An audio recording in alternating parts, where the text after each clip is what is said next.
Nete, você viu? Por quê? Marido lá, porque a minha irmã lá fora da igreja tá de carro novo.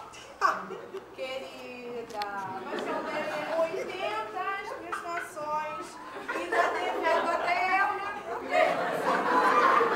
Se sabe que ela se veste muito mal. Muito mal. Muito cafona. Ela não tem gosto.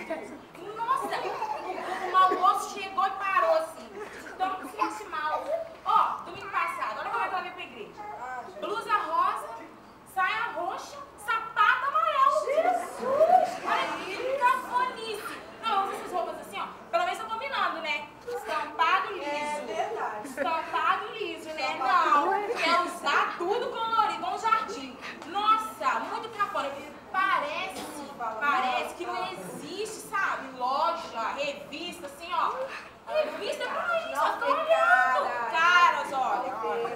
Olha o tanto de Mas, coisa. querido, que eu tenho mais pena não é dela, é das crianças. Também, As crianças, também. eu já tô vendo. Olha, quer botar a imagem e semelhança dela, querida. Fala alto, Cíntia. Meu Deus, eu fico tadinha.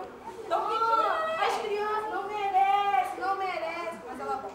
Ela bota aquelas roupas Não, horríveis. aprendeu a andar ontem, as crianças já usam essas roupas assim, né? Sem mau gosto, coloridas, uma hora muito colorida, outra hora muito preta, parecendo um velório. Né? Precisa Então, ver caras, né? cafona. Precisa Então, ver não, outra cara. coisa, o pastor, gente, será que o pastor não tem isso? Deixa chegar, né? Irmã, dá um jeitinho na roupa. Lisa, estampado lisa, não. Fala nada. Não, detalhe. Pensa bem, se vem uma pessoa importante aqui na nossa igreja, pensou? O prefeito, o governador do estado, já pensou? Verdade. Chega na igreja e depara com a cafoninha e se desce, não, vai voltar ali da porta mesmo. Mas, Guarilda, eu acho que você não observa as suas roupas. Ah, verdade. Querida, Muito bom. você já viu a roupa do pastor?